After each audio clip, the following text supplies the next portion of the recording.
Welcome everybody to UVM Extension's Building Capacity webinar series, which we do on a monthly, and this month's topic is on board development, and we're lucky to have with us Tara Kelly, who's the Executive Director from the Rutland Area Farm and Food Link, and who has a long career in working at board tables in many different positions, and so she's going to share a little bit of her experience with us, and we'll also be able to take some of your questions. And so first of all, I just want to, it looks like most people I think are pretty familiar with this setup, but in case you're not, I just want to point out that the chat box is open. You can type there anytime. Questions and comments are very welcome. And unlike a face-to-face meeting, it's not considered rude to type when somebody's talking. So, because we can just sort of keep a queue up, and then it's a good way not to forget your question. If you would like to know where the recording of this is going to live so that you can share it with colleagues and maybe other board members, please post your email address into the chat box, as Julie just did. And we'll send you the link directly, and the PowerPoint slides will also be available for you. So, and finally, the session is being recorded, so you will have opportunities again, as I said, to download that and use it in your own professional development in any way that's useful to you. And along with all the some other things that we'll cook up for you that will be helpful to you along the way. So I think that's what I want to say about housekeeping. The only thing I will point out is we're going to do a couple of polls today. That's correct, Tara, right? Yes. So I want to point out underneath the participant list on the sort of the right-hand side where you see the little door, you also see an A, B, C, D. Just go ahead and click a letter there, and that's going to be our poll response. Perfect. Everybody's finding it? Okay. So that's the poll. When we get to the poll questions, this is where you'll actually post your response, and then we'll see how things are going. And with that, I will go ahead and turn it over to Tara. So Tara, take it away. Okay, great. Thank you. Hi, everyone. As Mary said, my name is Tara Kelly. My background is working with a lot of nonprofits, but also in some governmental work. But my volunteer career has taken me through many board stages, including startup of organizations and then serving on some more mature boards. But most of my experience and most of probably what I'll start to cover will lay heavily toward the startup organization side of things. So if I'm not covering information that you would like to hear, thank you for the note about the audio, Julie. I hope this is better. If I'm not covering information that you wanted to hear about more mature boards, just give me a little prompt and I'll sort of shift my mode. But my brain normally leans more strongly toward the startup organization mode. Okay. So Mary, I advanced the slides myself, correct? Yes, you did. Okay. All right. So there are different stages of development. So when we're talking about board development, I want to be able to cover the fact that there's different life stages, and that and I've seen Julie's comments about the mature board. So I will get into that a bit. Okay. So there's different stages for types of boards. There's really the startup phase, where it's more of an ad hoc steering committee type of board, where there's it's very informal. There's no staff at that point, no hierarchy really in what's happening. It's a group of people getting together and problem solving something or working together on an initiative. At some point, that steering committee, they find themselves needing to get a little more formal. There's more on their plate that they want to be able to tackle, so they start to create somewhat of a hierarchy where there's some officers perhaps, or at least some people taking the leadership at the board level and guiding everyone through the process. Normally, it seems at that stage there's not full-time staff, although there could occasionally be. It seems pretty common for there to be somewhat of a coordinator position created, because often the work of the board starts to exceed the capacity of the volunteers, and they need somebody to be responsible for tasks. But again, it tends to be more of an informal structure, not a lot of hierarchy, but a little bit. Then when an organization becomes more official, and actually incorporates and becomes more of an official organization, that's the point where offices start to form, there might be committees forming, and oftentimes it's the point at which the board hires their first staff person, their first full-time staff person. Things become more formal at that point. Oftentimes the structure of the meetings tends to fall back on Robert's Rules of Order when necessary, things like that, so that decisions can get made, things can move forward. But it's still, at that stage, the board starts to rely a lot more, it seems, on the staff to take the lead in really making things happen. And then the more mature boards, at least the ones that I've served on, tend to be very clear about what the boundaries are between board and staff. There's a little separation between duties. The board is really taking direction at some respect from staff. But the tricky thing is, and the thing that I want to just warn against, is that at that mature board level, that the board not fall into complacency. That they don't take all of the direction from staff, that there is a distinction between board and staff, and board does have a formal role. And I'll cover that in just a little bit. So having just done that brief overview of the stages of development, I did want to get a feel for what people's experiences and what it is that you're coming to the table with in terms of what state of organization you're operating in. So this is a time for a poll. It's an ABCD poll, and I'm going to switch to the next slide, which reminds you of how I define those stages of development, and ask you to tell me where you think your organization fits on that spectrum. And so for those of you who have worked with more than one board, pick maybe your current most problematic board, or the one that that keeps you up most at night. Okay, great.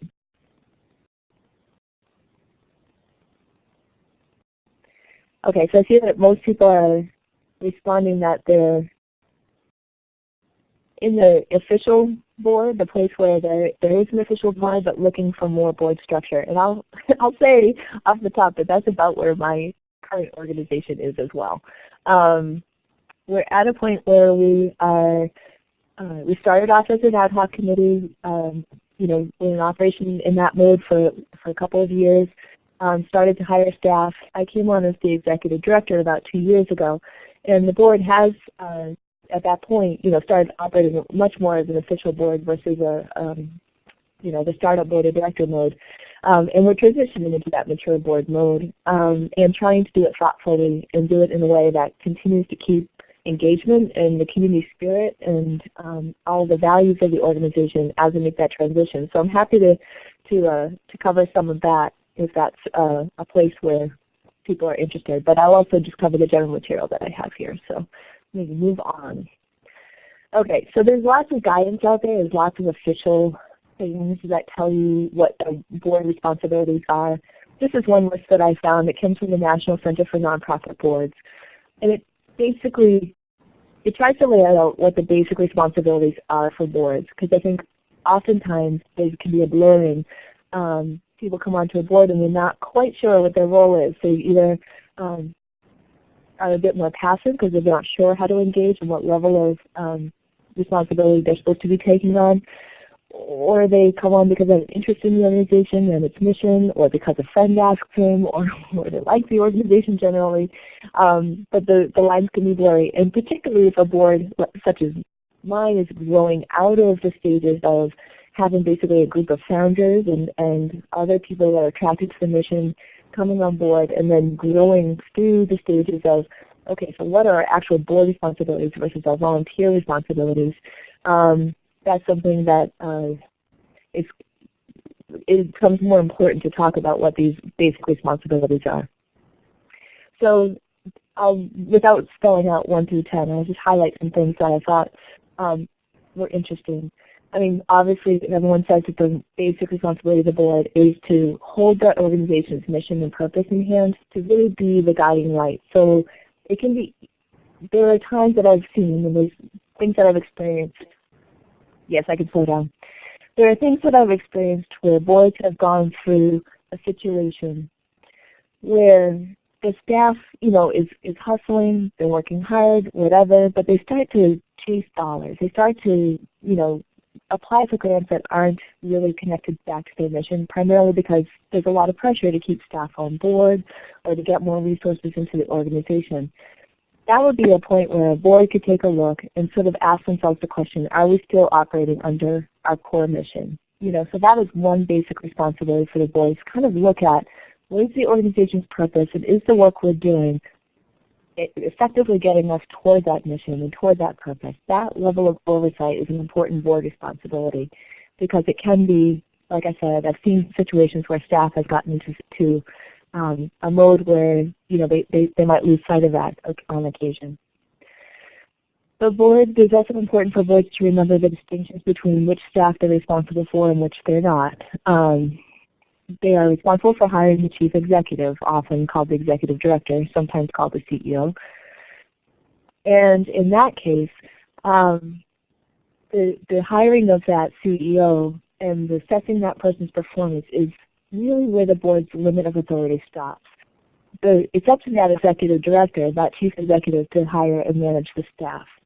So it can be problematic, but just simply out of pure intentions, a board member may want to engage directly with a staff member, or get involved in a program that's happening, or give that person some direction.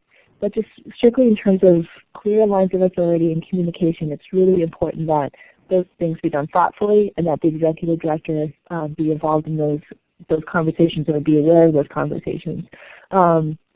Obviously, in small towns, it gets tricky because we all wear multiple hats and have multiple roles. But it's important that if a person is functioning in a board capacity, that they remember that first and foremost, when they're dealing with a staff member of the organization that they're on the board of, they need to just be aware of those boundaries and not stop a personal relationship that exists or whatever. But when it comes to things that have to do with that work site, they can't overstep that boundary, because it undermines the authority of the executive director, and it gets into all kinds of complicated personnel issues. So that's something that would just be a warning. Beyond that, people talk a lot about boards having fundraising responsibility, and to a certain extent that is true. It's extremely helpful if a board engages in fundraising and helps the staff along those lines. But I liked the way that this slide defined it. It said, ensure adequate resources for the organization, because there's a lot of roles that a board can play in attracting resources to an organization. Some of it, this goes into the whole fundraising seminar, but some of it, could be identifying donors and attracting donors to the organization. I mean, that is certainly one role a board member can play. But beyond that, a lot of times it's making connections, it's talking up the organization, it's helping to raise the visibility of the organization and really be a champion for it. That is one of the more effective roles they can be playing, that helps to attract the resources that the organization needs to operate. And then the other thing the board has at its responsibility is legal and ethical integrity and maintaining accountability. So really being that checks and balances to the staff to ensure that these dollars that have been raised, whether it's through grant writing or fundraising from individual donors, that they're being used well, that they're being managed well. So if a board feels that they're lacking the information they need to do the fiscal oversight, it's really a time for the board to stop and for someone to call the question and say, hey, we need some training here. We need to better understand the financial reports that are coming to us, because that is an important role.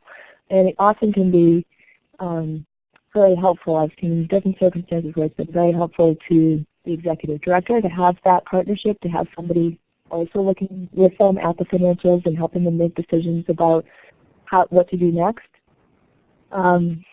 In terms of whether it's an expansion or contraction of the organization, or where to put some resources toward if they have some flexible resources. All of that can be very, very good in the good times. And then it's also important that the board get an early heads up if things are not going well.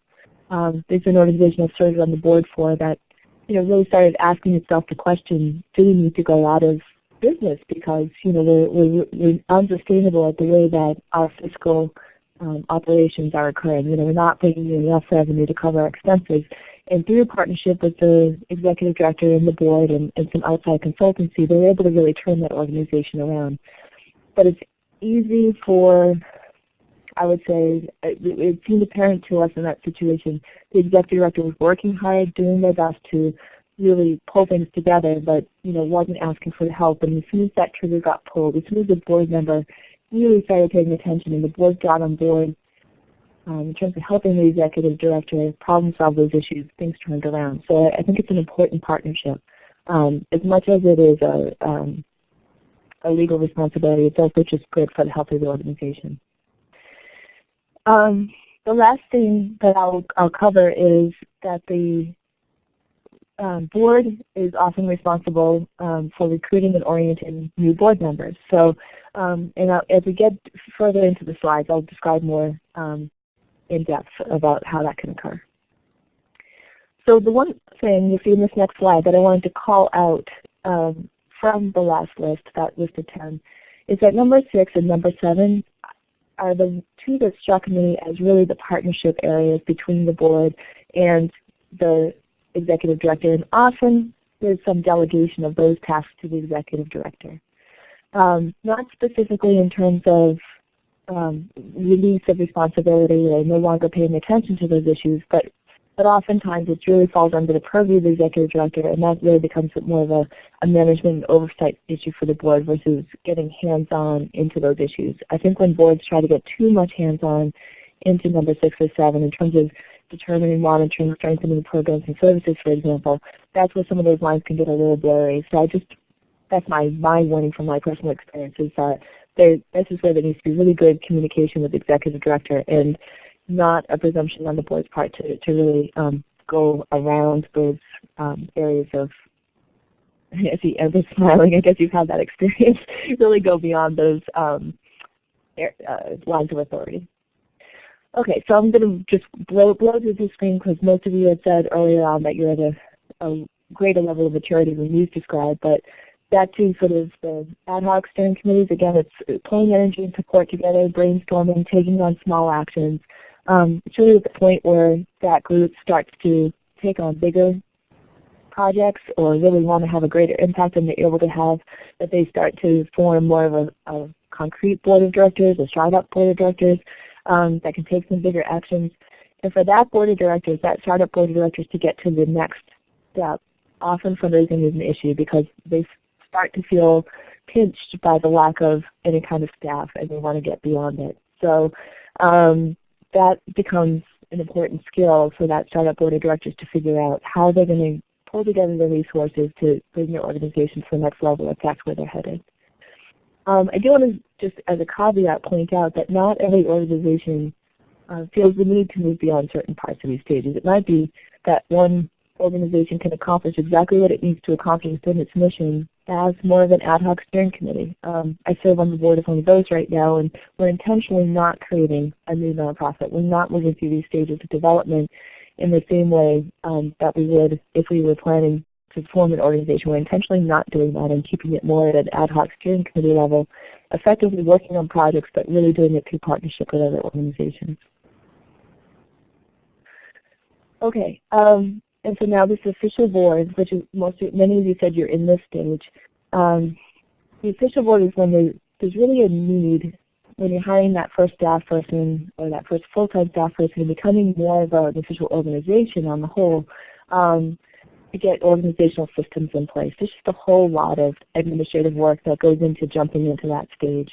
Anything from knowing how to deal with personnel and payroll and all those really basic business administrative tasks to really helping create a transition, a clear transition of how the work gets handled, how much is being done by volunteers, what's reasonable to expect of volunteers versus the staff people that you now have on board. And then I see at this point is that it's really clear that it becomes a strong distinction between the board and other types of volunteers that support the organization. So that's where there seems to be a differentiation that happens at this stage. And then more of a recognition of formal board functions. So some of those 10 things that I just covered in the previous slides, that's when the board starts to really look at themselves and realize, okay, these are some of the responsibilities we need to be taking on, and how does that work within our organizational culture, and how do we make that transition, particularly if there's been a more casual mode of operation. it can be a little bit bumpy at this stage in terms of really figuring that out and not bumping up against personalities or people's just expectations that have been built up over time. So I think at this stage, it helps a lot, or it's helped me a lot, to sort of look at organizational development theory. There's all kinds of resources on the web that just help to show that there's really an expected life cycle for these things. And everything that an organization might be experiencing that feels a little bumpy because it's a shift, it's a change in the culture, it's a change in the way that things get done, that there's really a remarkably clear thought behind it that shows exactly what happens at each stage and helps you anticipate and understand that what you're going through is not a crisis for the organization, it's just a growth period. It's really a normal stage of growth. So I encourage you, if you're in that mode at all and feeling those pressures, where there's perhaps the current board of directors is still operating much too casually or not understanding their roles, or overstepping their boundaries because they're used to being the volunteers that run the project versus allowing staff to run the project. If you're bumping into any of those issues, take a look at resources such as BoardSource or Common Good Vermont, and I'll post some of those at the end of this webinar so you can see them. But you do some web searches, read about organizational life cycles, really understand what that means, because oftentimes it's helpful just to step back and realize that this is just normal course of business. All right, and then that more mature board. So if when the board makes it through that transition and gets to the more mature, this is what we all aspire to, right? Well, yeah, right. I think that for organization, if you're clear that you're moving in the direction of an organization and you're trying to get to a point of stability and a point of having some real resources behind you as an organization, mature board is where you're headed. It is the thing that helps things to function at a much more broad-based level. There's only so much a group of volunteers and a group of 15 people debating every issue can get done. At some point, there has to be clear lines of authority. There has to be the ability for the board to take its appropriate roles and for staff to take their appropriate roles, in my experience. Does that make sense to you, Mary? Yes. Okay. So, the mature board is, as Mary pointed out, is something to aspire to, assuming that you're going in the direction of being a well-functioning, organization that really is trying to get things done. And you need that level of structure. So in this mode, the board becomes largely supportive of and providing oversight to the executive director. And again, executive director only, trying to make those distinctions between the director and other staff. They begin to focus more on their fiscal responsibility and accountability. This is the point where if some training is needed, it's great for the board themselves to identify it, or for the executive director to identify it and help the board come up to snuff on those things. Providing some fundraising support. I mean, there's a real role for board members to play in fundraising. Like I said, there's all kinds of ways that can happen, but one of the great things that a board member brings to any conversation around fundraising is that they have a belief in the organization that goes well beyond the fact that they're not receiving any kind of salary for their role there. They're there because they believe in the mission. They're there to say, yes, we're accountable, we're well functioning, we're responsible. It gives a lot of confidence to the funders, whether it's an individual donor or a foundation, to know that there's a strong board dedicated to the mission and supportive of the executive director and overseeing things in a way that allows for some real accountability in the organization. It's very helpful to have that showing. Tara, your voice is getting a little slow, hard to understand. Are you moving away? Okay. I'll try not to. Okay, is that better? Okay. Yep. Sorry about that. So as I was saying, that the board's role at this stage often is to give the organization some credibility, to really show that what's happening, it does have some oversight. It's being overseen by good people that believe in the mission. I think a funder really is looking for that, and they can sniff it out when it doesn't exist. So I think it's an important role for a board to realize that if they're not there, if they're not able to provide that level of support to the organization, it's probably a symptom of of a number of things, but often it's a symptom of not having good enough information about the organization, or feeling like there needs to be a real grounding with the board around what's happening in the organization and in the mission. So I think that if it's happening at that level, that those are some of the things you can look at first. You can look at, okay, what does this board need to really come on board and to be engaged? I see Kurt's question about not all board members donating to an organization. And yes, I'll address that. So I think if a board member is not willing to donate at whatever their level of comfort is, whether it's $10, $100, $1,000, if they don't find it within themselves to write that $10 check, that is a symptom that something's going on. I can give an example of a board I served on where when I joined that board, the board was largely functioning as a rubber stamp board. You know, when I came on, the executive director would come to the meetings. They would share, you know, what was happening in the organization generally, but there was always sort of a sense that maybe things were being withheld. It was unclear exactly what was happening. The financial committee would give its report, and everyone would say, great. You know, it was just basically like going through the rudimentary functions of a board. Show up, listen to the reports, vote, go home. When I was part of the organization and it was functioning like that, I found that I had very little investment in what was happening in that organization. So when it came time to write my check, I was a small giver, a $25 giver. You know, and that seemed like, okay, well, I did my duty, I paid my dues, that's it. I'm sure there was other board members that may have not even taken that step. When we went through the next following year, and there was a whole lot of board development, a whole lot of interaction and engagement with what was happening within the organizations, and real decisions were being brought forth to the board so that we felt like we were actually engaging and helping to shape and buying into that mission of the organization even more strongly. The next time the request came around for board members to donate, I found myself writing a check for $100. And I know that might not look like much to most people, but it's more than I normally give to any organization, given my income and financial position. So I just want to say that increased my donation fourfold, and it had to do with the level of investment and the way I understood that the organization was being responsible with their dollars, as well as my engagement with what they were doing and what their mission is. So I'm going to get into that in just a minute more when we talk about board retention. But I think that if the board is not giving to the organization, they're not buying in somehow. Somehow there's some work to be done there to get them more engaged. Okay, and a couple of other quick things. The board at this level is really responsible for setting policies and perhaps occasionally checking in, making sure they're being followed, but not necessarily in the management. And I think I've hit that point pretty hard, so I'm going to keep moving. Okay. So back to the stages of development real quick. When it was first starting, when the organization first starting and forming a board, what do they need? They need more volunteers is usually the primary thing. They need more energy. They need more people to take care of the work they're trying to get done. At a board at any level, a diversity perspective is really needed. I think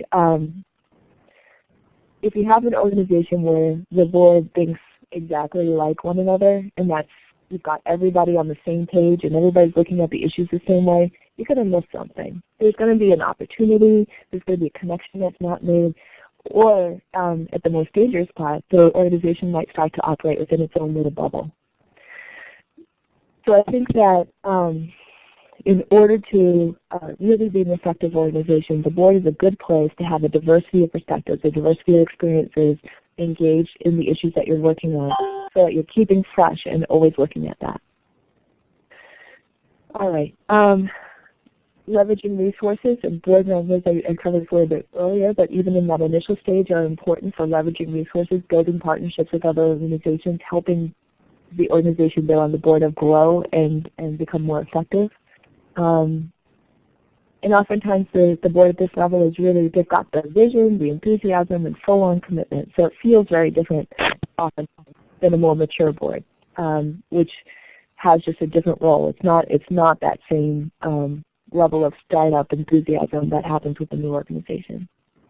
And the key roles, if you are in this stage of initial recruitment, is someone to manage communications and someone to manage group dynamics. And that could be the same person, but those are just two very key roles. If you're really trying to move an issue forward, you've got an ad hoc steering committee type of group, having someone that just takes notes and reports back and make sure that everyone remembers what they said they were going to do and what they're going to do next, and help set agendas and make sure people know when the meeting times are. All those really basic group facilitation skills are needed, as well as managing the dynamics within the meeting itself so that things move along, that the group doesn't get stuck on any particular one issue or one conversation, is able to keep moving along. And then as the organization grows, the recruitment becomes more targeted. You need all those same skills that we talked about, but in this case you might be looking to see, okay, what's the strategic alliance we need to build? We're an organization that's working on housing. Okay, so who in the universe around us is engaged in housing or will be a key strategic alliance? So if we are building housing in a certain town, maybe that town manager is a key person for us to build some alliance with. Or maybe it's somebody that has a contracting background that would really know how to provide that organization some support as it looks at what it's doing with housing. So those strategic alliances, in our case, with RAFL, the Veterinary Farm and Food Link, some of our strategic alliances have to do with building relationships with other organizations that provide some level of agricultural support. So we have good relationships with our conservation districts, for example, and one of the conservation district managers sits on our board. Someone from Green Mountain College, which has a sustainable ag major, sits on our board. We have partnerships with people that are at the redevelopment authority, for example, because there's some issues that we're looking at that build with infrastructure. So those strategic alliances become very important. I would just say, Tara, if I could just interrupt for a second, I think that as you sort of ratchet up those strategic alliances, it's also really important to have a very clear conflict of interest policy. Yes, thank you. That is are really very good important. Partners very often have conflicts that the board needs to understand and manage.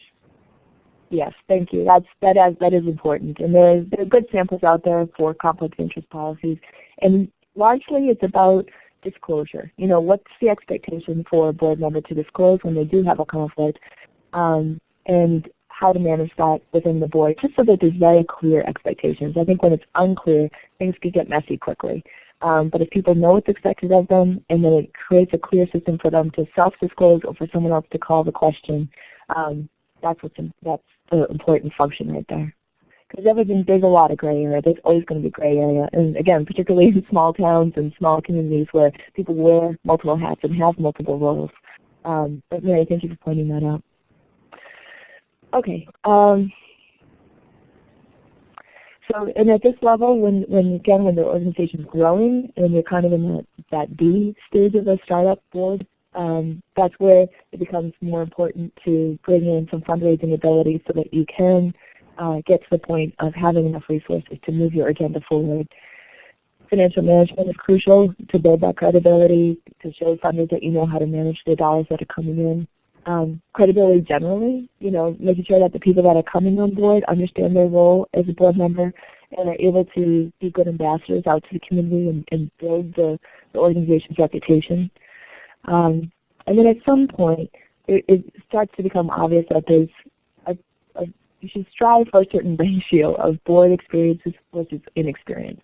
And I'm not saying there's a magic number, but it does become helpful at a certain point when that board is, especially going from that official board, either startup to official board or official board to mature organization, when they're in those stages, having people on the board that have real strong board experience is just very helpful because it helps the rest of the board to learn through example as well as to really capitalize upon and not make mistakes that have been experienced by people that have board experience. And I think in our organization, as we're moving from that official organization board to more of a mature board, this has been an important issue for us. We don't want to lose the enthusiasm, the engagement, the important roles that people with various experiences have on our board. and I would say especially including many of the farmer members. But knowing that to move that board to the next level, there's also an important role for people that understand really basic board structure and what's the appropriate level of decision making to help both board and staff sort of guide themselves through that is important. So we're bringing on right now 3 new board members, all of whom have some extensive board experience and that's just what was important for our organization. And I think that at some level that can be very helpful. Okay. So as you're thinking about recruitment and you're thinking about moving the organization through those different growth stages, recruitment does become an important issue. And I just want to maybe pause for a second. I see that Mary is asking a question about the last point I raised about that ratio between people with board inexperience versus experience. Does anyone else want to comment on that and give us some of your experiences with that? Says that Andrew tries to recruit 3 new board members annually. And the question back from there was out of how many, just to kind of understand that ratio. Out of 9, out of like 9. A third. That's, yeah, because I'm on a board right now, and I would say the majority is just through circumstance is relatively new, and it's created some real problems in that we've drafted policies that have conflicted with policies that we've already drafted, and other things that we would have not done had we had a little bit more organizational history. Yep.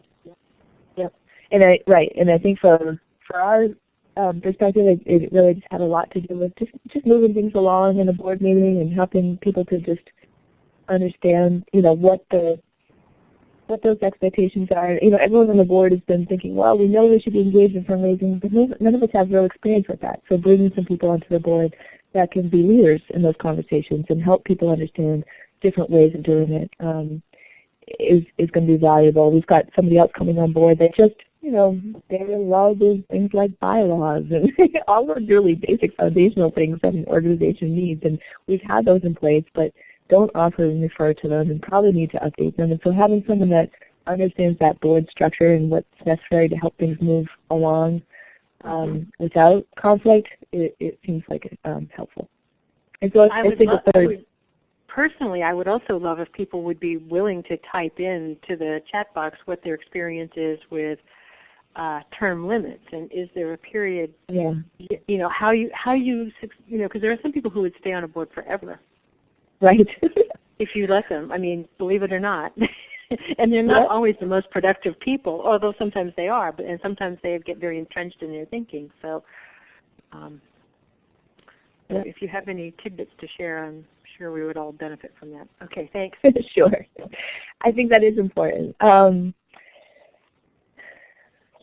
mean, there's often it feels like we don't, when a group is starting up, it feels like there's no need for term limits. Everybody's getting along well. That one person or 2 people that are taking the leadership roles as vice president and president, are doing a great job. We want them there forever.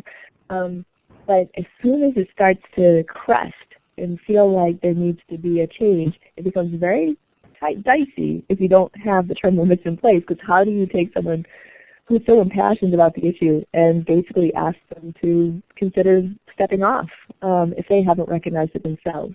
So I personally went through this experience with my own self recently. I've been president of an organization since its inception for about 6 years.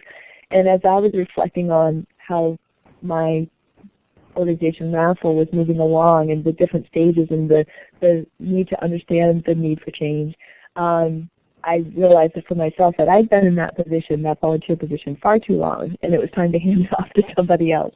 And so I think that term limits help because not only does it make it a natural time for somebody to step off, but it also creates a system for planning for succession. Because if you don't have a plan for succession, it makes it even harder for the person that's held that position for a long time to move off, because no one can imagine who the replacement will be and whether or not they'll measure up to the person that's been in the position or whatever the circumstances are. So with the term limits, there's just a clear expectation for both the person holding the position that there's an end at some point, and it makes it evident to the rest of the board that there's a need to plan, to think about who's next and how that's going to happen. So I think as draconian as sometimes term limits sound, they are very helpful. Wow, there's someone that has a volunteer board member that's been on for 40 years. That surpasses my 6. 40, imagine. Wow. Wow. And there's no intention of leaving. And at this point, there's nothing. I mean, what are you going to do after 40 years? Right. Oh, well, there's an interesting question that was just posed. How do you avoid institutional knowledge of the organization being tied to individuals on the board rather than the organization? I think that's really an excellent question. And that gets to orientation of the board in some respect. And so let me keep going because I think we can cover that in just another slide or two after we finish with recruitment. Okay. So recruitment. If you are working your way through recruitment, I said in an earlier slide that there's some advice out there that it's really the board's role to refresh themselves, to replace empty seats, and to lead that process. And that is true. And it's also important that there be a partnership with the executive director. In our experience, as we've been recruiting for RAFA, what I found to be important is that the people that were coming on board were evaluating me as much as we were evaluating them. You know, they're trying to imagine themselves coming onto a board, believing in the organization, believing in its mission, but also understanding that it's going to function well enough that it's not going to feel like a waste of their time. So as much as the board is leading that process and getting the word out and looking around their community to see who might be good candidates to fill those slots, at some point it also becomes important for the ED to have a conversation with those potential board members so that it can be a real feeling out of those personalities. And I think that's often done, and we've done it in combination with the nominating chair and the ED, talking to those potential candidates and helping them understand what the expectations are for the board, where the board's going, where the organization's going as a whole, but also give them a chance to evaluate us. I've also found in many cases that it's not necessary to fill every seat if you're not confident that you've got a good match. I think the last thing, it's probably self-evident as I'm saying it, but the last thing you want to do is rush to fill seats and then find out that either you end up with a non-participating board member or someone who's actually disruptive to the organization. So one of the pieces of information I was reading as I prepared for this webinar was talking about how really to treat those board interviews as job interviews, that you're really trying to find your very best candidates that are going to help that organization move forward. And if you're thinking about your board as an asset and as a partnership to the ED and as a guiding light for the organization, it becomes really obvious that, of course, you wouldn't want just to put anyone into those seats. It's a real seat of responsibility, and it's going to make or break, or at least forward, how quickly the organization evolves and what it does and how effective it is based on the skill levels of that board. Let's see, and I think the point about fundraising, I think in my experience so far, there's far too much emphasis put on the fundraising component of the board. It's an important function. It is something that you want the board to be engaged in at some level, but I don't think that having that be your primary criteria is useful. I think it's about as much about match to mission and the personalities and the working styles and what skills they're bringing to the table versus just honing in on that fundraising component. I just see that as a mistake that organizations make when they start to say all they are looking for are those big hitters, the people with the connections and the money, and that's how they're going to fill up their board. And at a certain point, it starts to erode their mission a bit, or they start to you can see they're floundering a bit because they've got a board full of people that don't really understand what the organization's doing. Okay, I'm going to keep moving. So this is the question for the chat box. And thinking, what steps do you take, or what steps do you ask potential board members to take prior to considering them for a position on the organization's board? And I'm happy to backfill with some from my experience, but I thought I'd put out the question first before I did that. So in your organization, what steps do you take or do you ask potential board members to take before you consider them for a position? Is that question clear enough? Hopefully we get some response to that.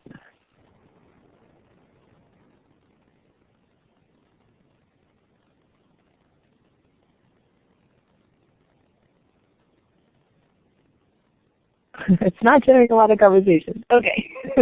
Well, I'll share some ideas. Okay, here comes some responses.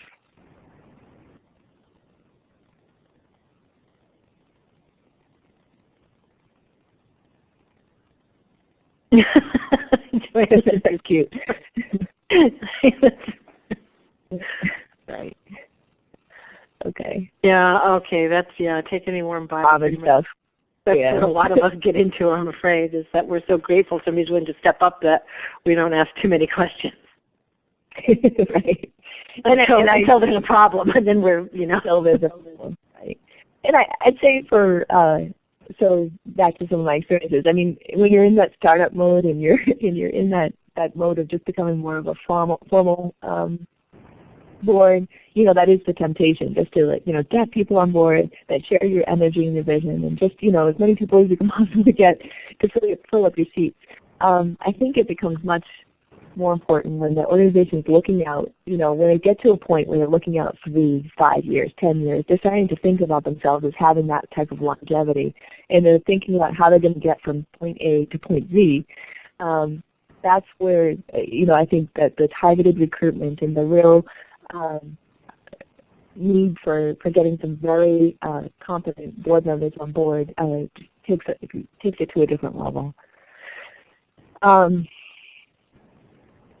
So in some of the examples I've seen, the steps that get taken are not, the preliminary conversations aren't about will you come on board with Raffle. It's about, let me tell you about Raffle and understand a little bit more about who you are and start to talk about where there could be a good fit. It's not a jump into will you join our board, this sort of more preliminary conversation first. So in that interview for potential board members, you may have identified them as a potential board member, but you might, depending on how confident you are in that person's ability and how much you've vetted them by checking them out, basically checking their references in the community. Who else has served on boards with these people that you know, and what's their experience been of how that person does or doesn't operate? Are they collaborative, or are they far too domineering, those sorts of questions. So we hold an interview. We also post that initial interview. And by interview I mean, sit down and have some coffee. I don't mean necessarily a panel of 4 people sitting there grilling somebody. It's something much more casual, more like, let's go out for lunch or for coffee or whatever and get to know each other kind of interview.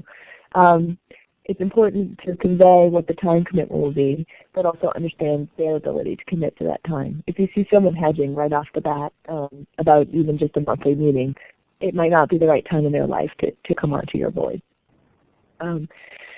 Conveying the mission and helping them to really understand where the organization is at now and where it's planning to be in 3 years, and seeing where they line up with that. Do they share that goal? Do they understand the importance of it? And if they don't, do they at least have an open mind to it? Are they searching out new materials? Are they trying to understand it so that they can be an asset in that process?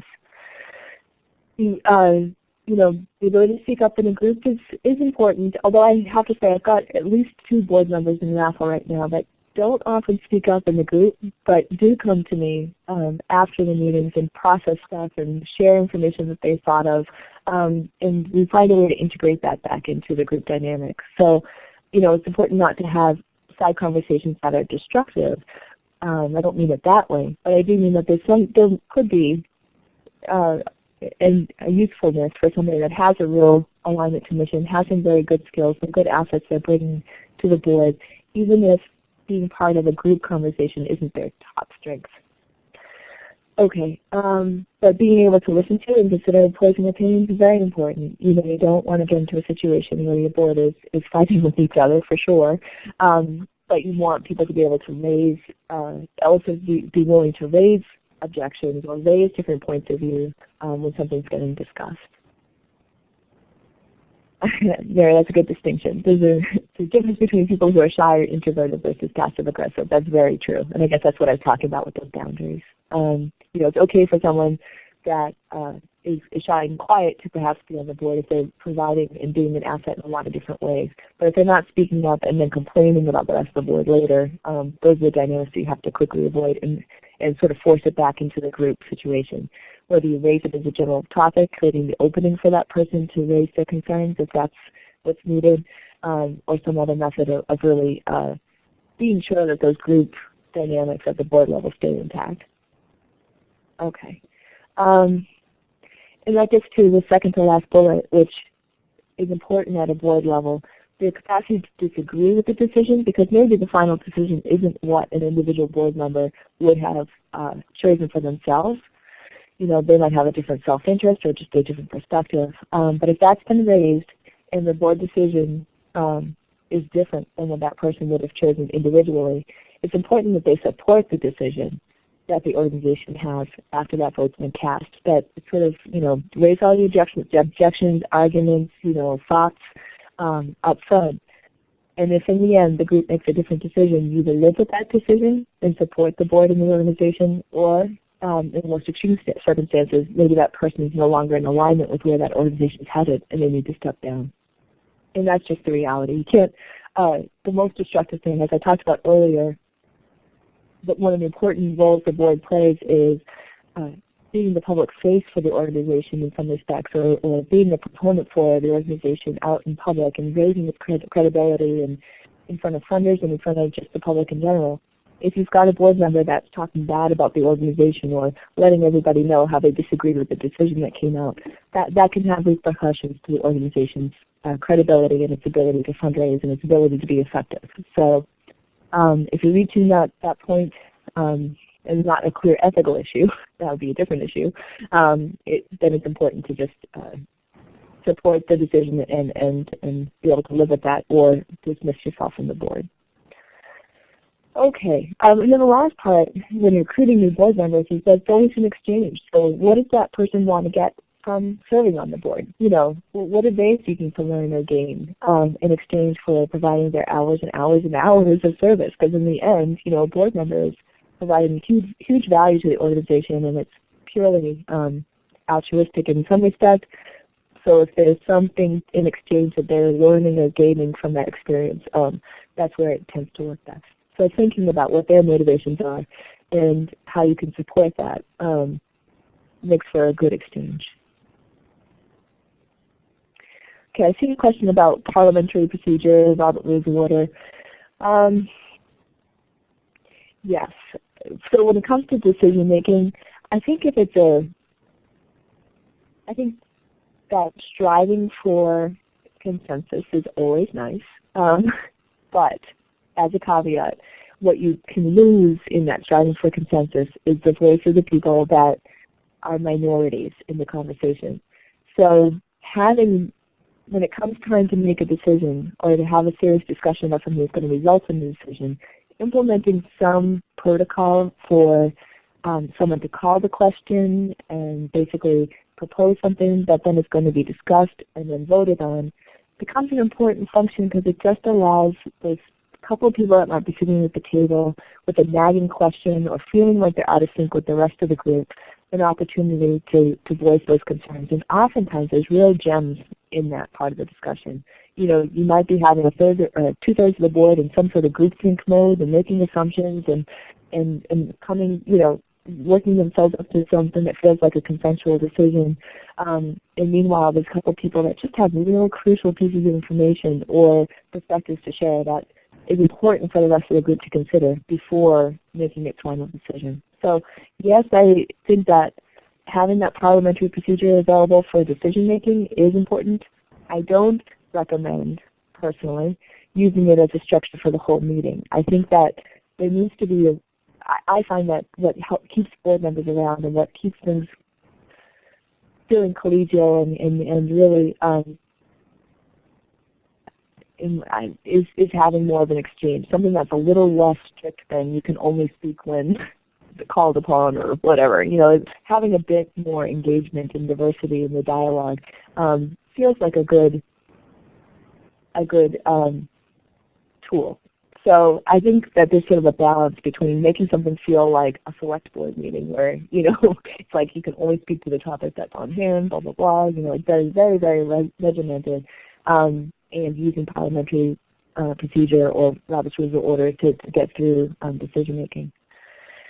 And Mary pointed out that consent agenda can be a big time-saving tool. I agree with that. So there are things on the agenda that basically there are decisions that the board needs to make, but they don't require a lot of discussion. You can create something called a consent agenda. So part of your agenda, probably in the upfront piece, might cover topics A, B, C, and D that have already been reported out in one way or another to the board. Maybe they got some materials in advance or whatever, but it somehow needs a formal board vote to move it along. If you put it on a consent agenda, what happens is the rest of the board looks at those items, and if they have some concern or they want to have some discussion about any one of those items, they can pull it off of the consent agenda and then have a discussion about it.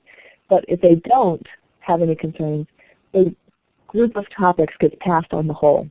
So it's up to the board member to have done their homework, to know what those 4 or 5 items, 2 or 3 items, however many there are, to know what those things cover and entail. And then if there's just no concerns, then it moves right on. There's no need for discussion. You get into the topics that you need to give a little more time to on the agenda. Was that clear enough, I hope? All right. Okay, so I'm going to keep moving.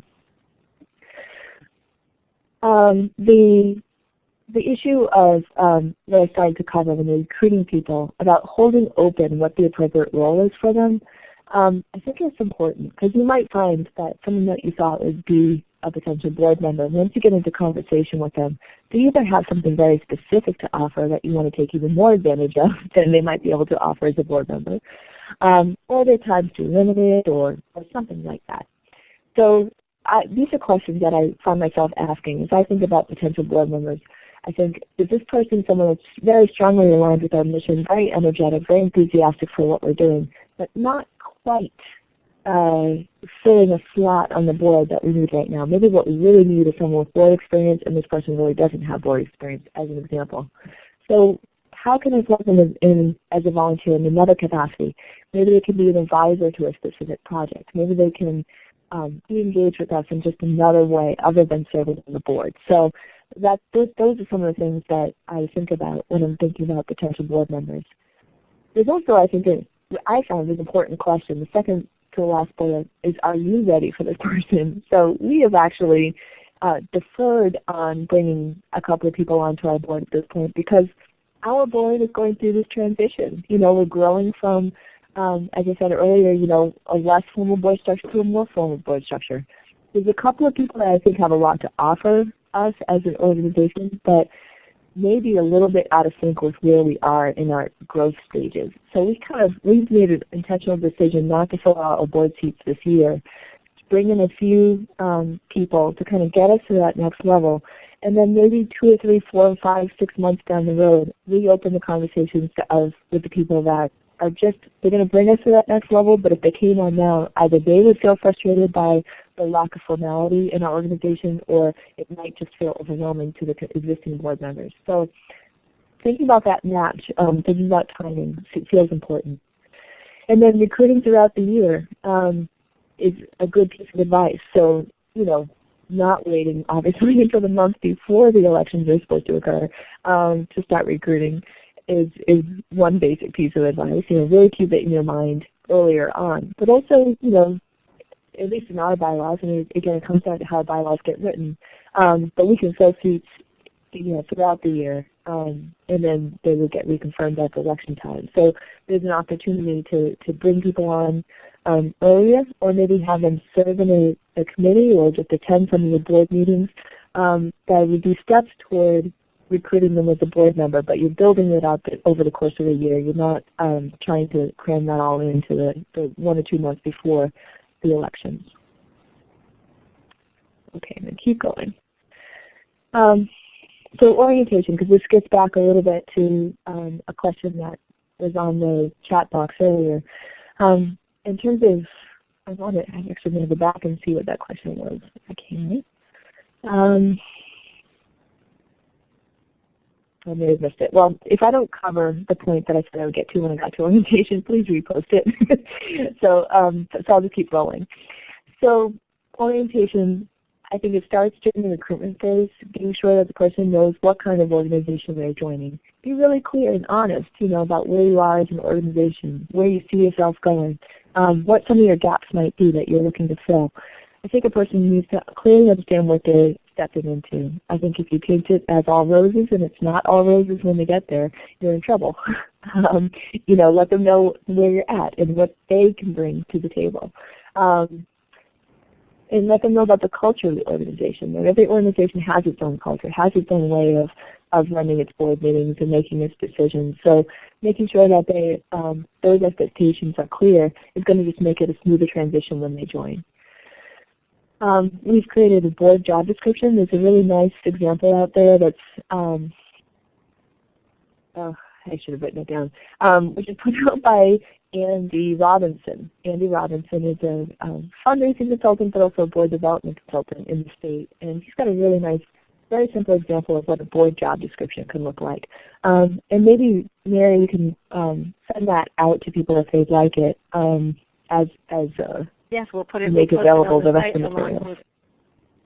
We'll post it with all the other materials. Okay. So a board job description is good because, again, it sets those parameters for what's expected of the board members. But the example I'm thinking of also shows what the responsibility of the organization is to be sure that the board members have what they need to function well as board members. So it's a really nice agreement between the organization and the board members about what each needs to fulfill in order to have that person operating at their maximum contribution. And then I think there's a packet of necessary information and a packet of helpful information. I'm going to detail those a bit more in the next couple of slides. But the last thing I wanted to touch on during orientation phase is if somebody who's new to the board, having a board buddy, somebody who's responsible for sort of checking in with that board member, making sure that they're feeling comfortable, that they're not missing out on the conversation because there's just language being used that they don't understand, or they don't understand how the organization got to a particular point in its decision making, so they still need to catch up on a project or something like that.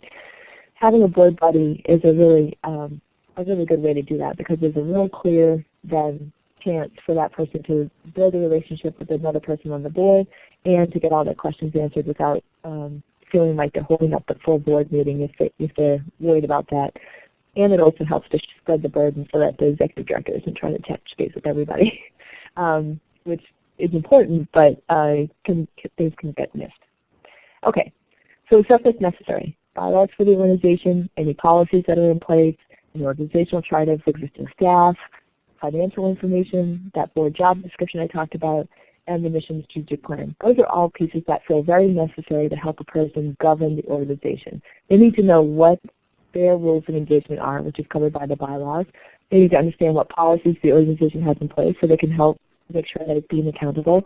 They need to know what people they're dealing with and names and positions and why we have those positions. All that stuff is very helpful. The other helpful stuff that goes beyond what's necessary would be things like contact information and bios for other board members so they can get to know who they're serving with. With some detail about the organization's history might help to fill in some of the details and put context to some of the decisions that they're making. Listed acronyms are very helpful.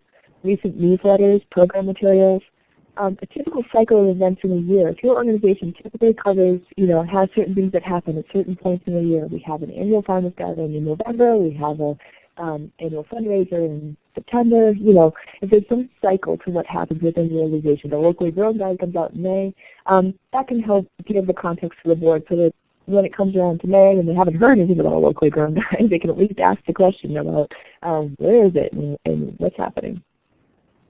And then background reading and resources about the topic that organization is focused on. Again, if you're an organization that's doing economic development or your organization that's doing housing or whatever it is, oftentimes it can be a learning curve for the person coming onto the board that you can help cover by pointing them towards some resources. All right, and then keeping the board engaged.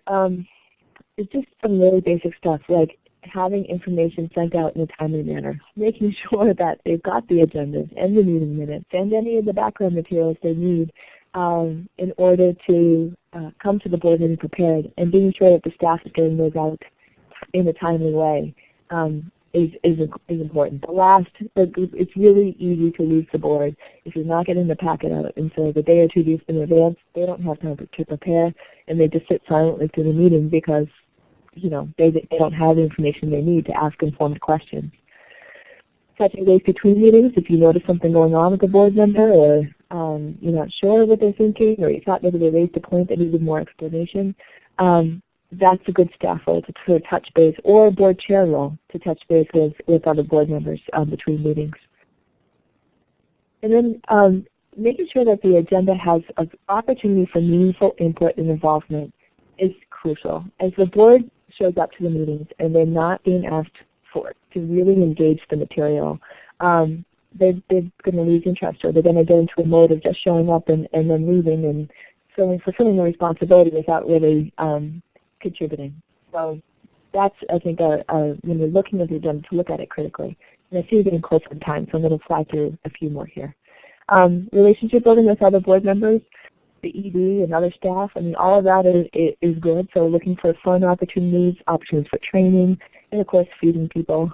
Everybody knows Community Organizing 101, feed the people and they will come. That's important.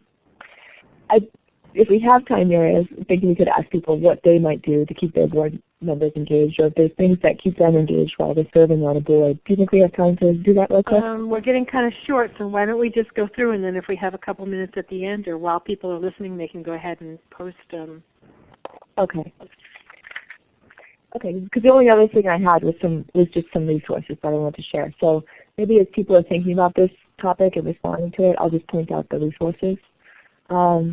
The web is extremely rich and full of material. There's materials for purchase, but you can also find a lot of material without purchasing them if you dig a little bit. So BoardSource is one form of, it's a website that has some information on it, but also has a number of books and other materials that you could purchase from it. Blue Avocado is a newsletter that comes out specifically for boards. It comes out of San Francisco. Again, I can put this in the stuff that gets sent to you, but if you just look for Blue Avocado, you'll find what I'm talking about. And then the National Center for Nonprofit Boards has a lot of good material. And then here in Vermont, there's Common Good Vermont, which is an interactive information sharing spot that covers a whole lot of topics about nonprofits and nonprofit management. And they've got a section that's specifically about boards that has a lot of materials and links to other websites in it. And who is a partner of this particular project. So. Right, okay. So that's it. That's all I wanted to say. Well, good. I didn't think you'd get done in time, but you fooled me. So just by way of wrapping up, let me say thank you for everyone for showing up. And I know that time is your most valuable resource, so I appreciate greatly anybody who's willing to sit with us for an hour to learn. I did post a link to the evaluation. If you gave me your email address, I'll email it along with where the information and all the other resources that we've talked about today will be located. So if you haven't put your email in yet and you want that information, you should probably do so. Just a couple of upcoming topics. On March 15th, we're going to try one more time.